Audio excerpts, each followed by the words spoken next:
En el tercer modelo de planeación que les voy a presentar, que es el modelo de aula invertida, nos vamos a encontrar igual, como ya les mencionaba en videos anteriores, con 4 momentos específicos. Este modelo de aula invertida pretende básicamente que el alumno explore conocimientos preliminares desde la investigación, es decir, que aproveche todos los recursos tecnológicos, los recursos de casa, la información oral que se tenga, además que se involucre en un proceso de revisión constante de conocimientos para poder luego llegar al salón de clases con una idea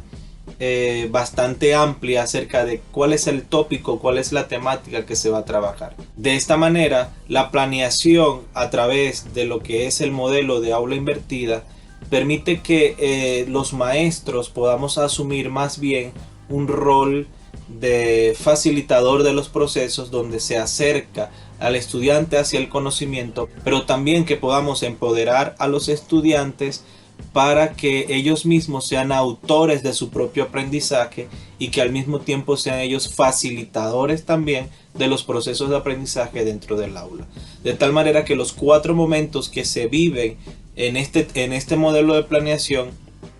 están dirigidos a que el alumno asuma su rol dentro del salón de clases, ya no solo como receptor de la información, sino que también asuma su rol como presentador de esa información. Este tipo de planeación potencia en gran manera el rol de los alumnos dentro del salón de clase. Como investigadores los potencia como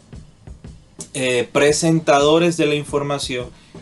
y también los potencia como individuos autodidactas que son capaces de establecer líneas de aprendizajes formales a través de mecanismos muy personalizados. Para explicar un poquito los 4 momentos, comienzo con el momento inicial, que es el momento de la investigación previa. Este momento de la investigación previa puede realizarse en casa o en el aula. ¿Qué tipo de actividades estaríamos realizando en este momento? Estaríamos realizando actividades que impulsen la lectura reflexiva, la lectura inicial es desde casa, la búsqueda de información a través de los medios interactivos, el aprovechamiento del uso de la internet y también la búsqueda de la información, en este caso que estamos hablando de la educación cristiana, a través de todos esos elementos que estén contemplados dentro de una historia bíblica. Es decir, si vamos a hablar acerca de la historia de David y Goliat, entonces es bueno que busquen en un libro de historia acerca de esta escena, que busquen el contexto de lo que era a nivel geográfico el Valle de Elá, que busquen información, que indaguen algunas costumbres fundamentales que se daban dentro de la tradición judía para ir a la guerra, y que todo este proceso de investigación sea un proceso que contextualice al individuo de acuerdo al tema que se va a abordar. Es un reto este tipo de planeación, porque estaría poniendo al maestro en forma prospectiva acerca del resto de temas que va a tener de aquí en adelante. Es decir, el maestro tendría que estar viendo cuáles son los contenidos semana a semana que va a trabajar, y poder desde una semana culminada, es decir, desde la clase de este domingo, proyectar a los alumnos hacia la investigación de la próxima semana y estar claros en cuál va a ser el tema de la próxima semana, y ese tema tendría que estar previamente preparado y estructurado para saber qué tipo de líneas de investigación les va a requerir desde el momento de la clase anterior. Entonces, este modelo también es potenciador del docente en función a los procesos de planeación. El segundo momento que se vive dentro de este modelo es el de la práctica tipo taller. Se debe establecer un momento en el salón de clase en el cual los alumnos, de acuerdo a esa investigación previa, de acuerdo a esa información preliminar que ellos traen, sean capaces de discutirla en el salón de clase y de hacer alguna producción. Entonces, en este caso estamos hablando de que la práctica taller genera o conlleva a un producto académico enmarcado dentro de la temática que se está involucrando. Puede hacerse de varias formas. Trabajamos aquí también Philips 66, Philips 33, Philips 22. Son herramientas que nos pueden servir. Además de eso, podemos hacer grupos pequeños y podemos hacer grupos masivos. Podemos también trabajar en una práctica taller individualizada, donde cada alumno desarrolla una parte de la información que consideró. Podemos hacerlo a través de una mesa redonda en la cual, estando todos, ¿verdad?, se establecen cuáles son los productos que se va a generar de esa discusión o de esa conversación que se va a tener sobre la información que se ha recopilado previamente, y se genera un solo producto final. El tema aquí está centrado o focalizado a que haya una práctica, es decir, haya una presentación de toda la información previa recaudada por los alumnos desde su casa o en el aula de clase a la llegada, que sea presentada en ese momento de la práctica taller y que exista un producto final presentable, bien sea a través de una lámina tipo rotafolio, o bien sea a través de un cartel, o a través de unas filminas. La forma de presentación pues es a definir por creatividad del maestro, ¿verdad? Pero que sí exista un producto presentable al culminar el momento de la práctica taller. El tercer momento de esta planeación va a ser la interacción y el debate, es decir, basado en aquel producto que se tiene, entonces se encausa el debate. Todo debate debe ser encauzado por medio de preguntas, es decir, vamos a utilizar algo que se llama, hay dos polaridades en el uso de esta estrategia. Número uno, la técnica se llama actualmente técnica de la pregunta, pero también nace la idea de la técnica de la pregunta de una herramienta bien antigua dentro de lo que es el campo de la filosofía, que es la mayéutica. Es decir, se utiliza como base preguntas generadoras, preguntas que impulsen el debate y la discusión, y esto es lo que va a alimentar el proceso de interacción. El maestro debe tener considerado una encuesta o un tipo cuestionario semiestructurado que le apoye o le ayude a saber qué tipo de preguntas va a realizar para direccionar la conversación o la plática o el momento de debate. Es importante que el maestro sea en este momento un mediador del aprendizaje y pueda establecer, por ejemplo, cuando se abra el proceso de la interacción o del debate, pueda establecer grupos polarizados, ¿verdad? Y esos grupos polarizados que de pronto hacen aportes similares pueden irse juntando o dividiendo en grupos de debates. Debe el maestro ser muy hábil para lo que es el moderar debates y saber, por ejemplo, temas como el uso de la palabra, temas como los tiempos de participación,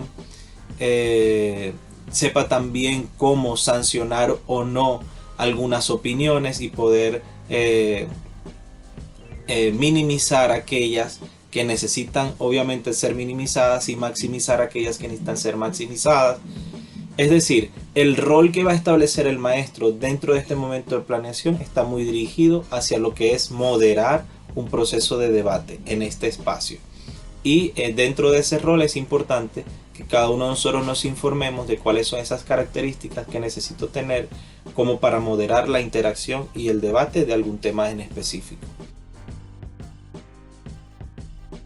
El cuarto momento que se va a establecer es un momento de retroalimentación y de alternativas posibles para la aplicación de este conocimiento en la vida real o en la vida práctica. Este momento es circunstancialmente importante para nosotros dentro de la educación cristiana, porque es lo que nosotros conocemos dentro de lo que es la homilía como las conclusiones, el cierre y el llamamiento. Es decir, hacemos una retroalimentación determinamos qué conocimientos o puntualizamos aquellos conocimientos que se van a quedar como fundamentos de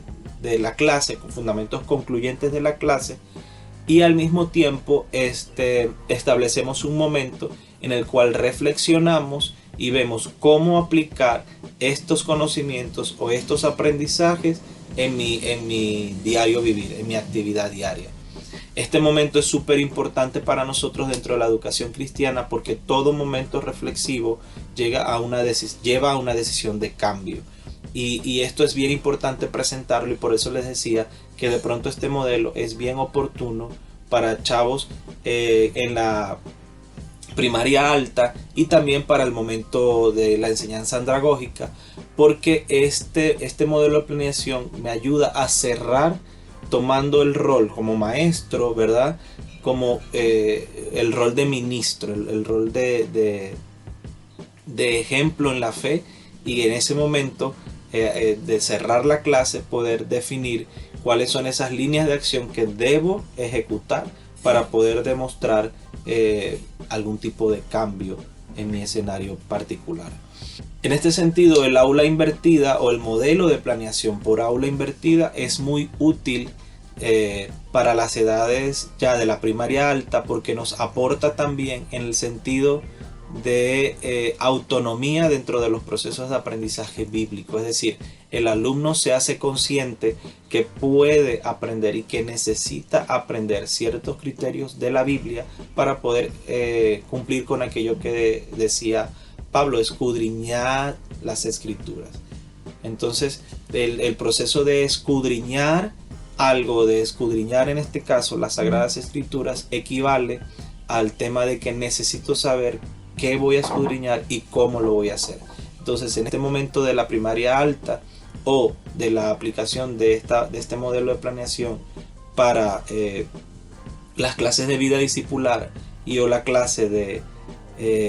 post-encuentro, es bien interesante saber que nos ayuda mucho el modelo para que el alumno aprenda a aprender y que además sea capaz de establecer líneas reflexivas para aplicarlas en sus momentos de cambios personales. Recapitulando un poco todo lo que es el modelo de aula invertida, ya les decía que tiene 4 momentos: el de la investigación preliminar, el segundo momento de práctica taller, el tercer momento de interacción y debate, y el último momento de retroalimentación y aplicación. Un dato interesante con este modelo de planeación, y es que sí deben ser secuenciados los 4 momentos, es decir, en primera instancia debe ir la investigación, en segunda instancia la práctica taller, luego debe estar seguido por la interacción y debate, y finalmente hacer el cierre en el rol del maestro como ejemplo espiritual en todo lo que es la retroalimentación y las líneas de aplicación de los conocimientos adquiridos. Espero que sea de mucha ayuda este video, y que recuerden, no se les olvide, tenemos un PDF que les puede apoyar, y cualquier interrogante o ante cualquier duda, allí les veo por el WhatsApp. Dios les bendiga.